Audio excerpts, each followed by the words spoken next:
looking for. So stop looking for more unless you're looking in a mirror, because it's about time for you to see clearly that you are who you've been looking for. And that empty feeling you got, that hole in your chest, you only got that feeling because you think you're not blessed with everything you need. You see, we live in a consumerist society, which means they need you to buy stuff. And the easiest way to sell it is to tell you you're not enough. Buy this car, you'll get girls. Buy this bra, you'll get guys. And we're seeing it so much that we start believing these lies. But the truth is, the makeup they're selling to make you feel prettier is the same makeup you buy to stop feeling shittier about this lie they keep telling you that you are not enough. And what about the movies we watch, all the shows on TV? The more I watch, the more I see I need you to complete me. And yes, love is the answer. Love is the key. But if you can't love yourself, how can you ever love me? And loving yourself, what does that even mean? Like massages and selfies and that sort of thing? Because the more I think about it, the more it feels weird. I've always thought self-love was something to be feared. I've been taught that arrogance is bad and vanity, it's not good. And even my bracelets are telling me to act how Jesus would. So what should I do? How should I act? I'm supposed to love myself, but how do I even do that? Well, I got a trick that I picked up from a friend that noticed that I was quick to defend her when she'd say something negative about herself. She'd say, "I'm so dumb," and I'd say, "You're so brilliant." She'd say, "I'm so weak," and I'd say, "You're so resilient." And when she said, "I feel ugly," and I said, "You look beautiful," she asked me why I was so dutifully filling up her cup constantly and yet treating my own cup so irresponsibly. Because when I looked in the mirror, my voice was quite clear. You're ugly, you're too thin, your hairline's receding, and you got a pimple on your chin. And that was when she gave me a piece of advice that changed my life. She gave me a hug, and she said, "Treat yourself like someone you love."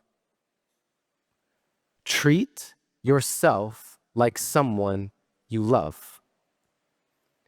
And now I had been standing, but I needed to be sitting because I couldn't believe that I had been letting myself keep forgetting that I was who I'd been looking for.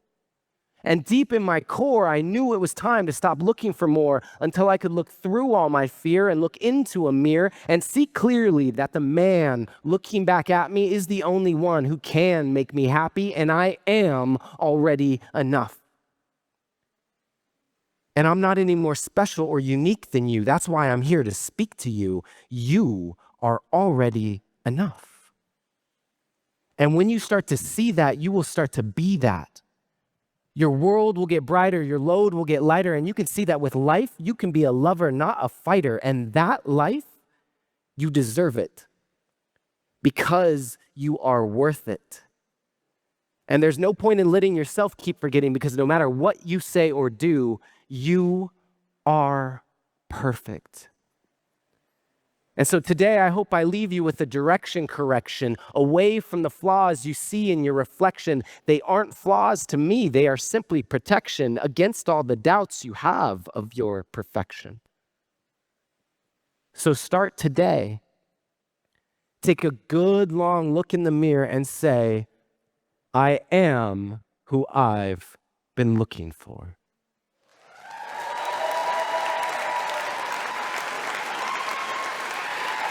Thank you. That poem is one of the most viral in history. It has been viewed over 250 million times. When it was first posted in 2018, it spread like wildfire, and overnight, I saw an explosion in my social media following. I got invitations to speak all around the world, and I dropped into a deep suicidal depression. I was in Bali when it happened, because that's where you go when you're a hippie and you're healing from a breakup.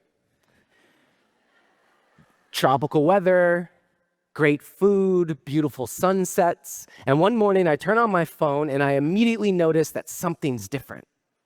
I have thousands upon thousands of new followers. My poem hadn't gone viral, it had gone mega viral. It got 40 million views in the first 48 hours. In fact, it would continue to get more than 1 million views a day for the next several months. But with that came the messages. Hundreds of DMs that flooded my inbox, most of them being messages of appreciation. They said, "I love the poem, thank you. I sent this to my mom, my brother, my girlfriend, thank you. This poem changed my life, thank you." But for every 9 of those, there was one that was very different. One that would say something like, "I don't know how to love myself. Can you help me? My husband hits me and I'm too scared to leave. Can you help me? I'm thinking of killing myself tomorrow. Can you help me?" And I couldn't. I didn't have an answer. I had a poem that was getting millions of views a day, but I didn't know how to respond to people who needed something more than a poem. And I felt like I was letting them down.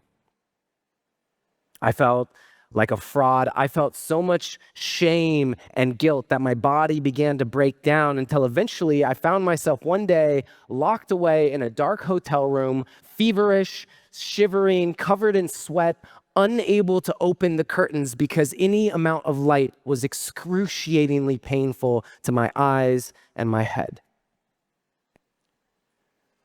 And what I didn't know at the time was that moment was the beginning of a long and painful journey. A multi-year quest deep into depression so that I could find the answer that I didn't have. How do we learn to love ourselves? What does that actually look like? Truthfully, I didn't know where to start. And I did believe that self-love was the answer. I hadn't faked the poem. I just didn't know what it looked like in action. Treat yourself like someone you love, but how? For me, that looked like doing anything and everything that I thought would qualify as self-love. If I didn't know what would work, I would just do it all. Meditation, journaling, writing poetry, playing music, singing, dancing, shaking, cold plunges, saunas, taking baths, hiring coaches, doing all the therapies, CBT, IFS, TRE, NLP, EMDR, you just say the letters, I did it. Detoxes, juice cleanses, water fasts, psychic readings, astrology readings, tarot readings, plant medicine journeys deep in the Amazon jungle, punching pillows, primal screaming, and naked mirror work. Yes, I stood naked in front of a mirror and I said, "I love you," over and over because that's what you do when you're desperate and a hippie. And the thing was, at the time, I was watching a lot of content about self-love. But the thing was, so much of that content spoke about self-love like it was a switch, an on or an off. You either have it or you don't. And because I believed that, I kept doing all of these things, seeking that moment when my self-love would click on. But it never did. Every day I kept spending hours showing up for myself, expecting a big shift that never came. Instead, I saw a little one, and then another, and then another. And I started to realize that the reason why I had felt so lost was because I didn't understand the essence of self-love. It's not a switch. It's a result. It is the result of how we show up for ourselves each and every day.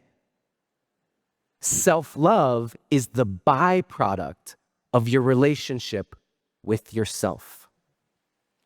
And it is a relationship that needs all the same things as any other, but because it's inner, we often don't know where to start. So I started to use a framework developed by Dr. Gary Chapman called the 5 love languages. In it, they give you 5 categories that you can focus on if you want to deepen the connection you feel in a relationship. Acts of service, quality time, physical touch, gifts, and words of affirmation. Now, these are normally used in context of your relationship to others, but they can be used with ourselves. Let's take quality time as an example. How much connection is actually happening when 2 people are sitting together, but they're both separately on their phones? And yet, how often do we do that exact same thing by ourselves? We're just ignoring that inner voice in favor of mindlessly scrolling because we've confused the idea of being alone with spending quality time with ourselves. And how about words of affirmation? How would you feel if someone was constantly telling you that you were dumb, that you were not good enough, that you were never going to succeed? And yet, how often do we say those exact words to ourselves, sometimes on a daily basis? The good news is that we can change that through a combination of our attention and our intention. With the 5 love languages used as a direction, we can point our attention there. And when we do that, we will start to catch those little moments when we're not so loving to ourselves.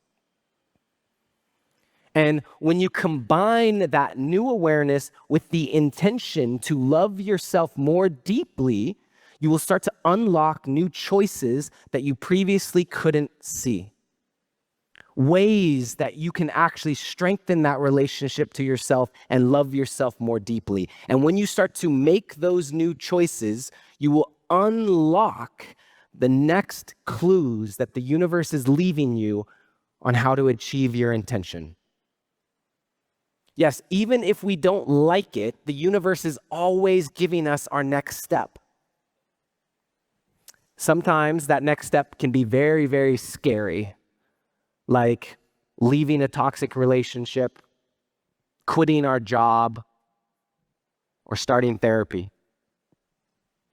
But often, it's a really small next step, but equally important, like writing a poem, or finally watching that TED Talk on self-love your friend sent you. For me, it was all of the above and a mirror. So for all the people that wrote me asking for an answer so many years ago, I'm really sorry that I didn't have it back then. But I want to say thank you for helping me find it so that I could give it to all the people who need it today. And if you are one of those people, I want you to know that it is possible. It is 100% possible for you to get out of the darkness. And even if it takes years, it is so worth it. I know because I did it. Day by day, the voices in my head got a little less mean. I still get sad sometimes, but I show up completely differently for myself when I do. Because I've started to relate completely differently to my own emotions. I relate differently to other people. And I relate differently to life itself. I learned how to love myself. And just like the poem said would happen, my world got brighter and my load got lighter. And that is something worth writing poetry about. And so I'd like to close today with one more poem. It's a poem that I call Heaven. Can I have everyone take a nice deep inhale and exhale? The most impactful thing you can do for the world is learn how to love life. All of life. Show people that being happy doesn't mean turning a blind eye to the pain and the sadness and the suffering that happens here. Show them that choosing love doesn't mean ignoring fear. It just means being willing to feel. And those brave souls will always heal as long as they maintain the courage to feel. Because the fear of feeling's really at the root of every fear, which creates a fear of living because feeling's why we're here. So you can fight the fact that feelings past have felt so freaking hard, but it's the very fact you have felt all that that feels like the part we should celebrate. Investigate. Learn to navigate with ease. Your emotions are the gift God gives you every time you breathe. Energy in motion with the strength to bring a king down to his knees, and yet contained within emotion is the key to set you free. Yes, contained within emotion is the gift of what being human is, a chance to feel all of life, from deep sorrow to deep bliss. And you might wish the two would split, but the twist is that they'll always coexist, because even the heartbreak you hate today had the way paved by a lover's kiss. So you can write your list of how life's a bitch, but don't forget the asterisk, because for all the times you went through shit, it fertilized a lot of gifts. But when you only focus on what you lack, you can't appreciate what you've got. But with gratitude for what you have, you can see that it's a lot. And that is the difference between abundance and scarcity. It's not about what you have, it's about what you see.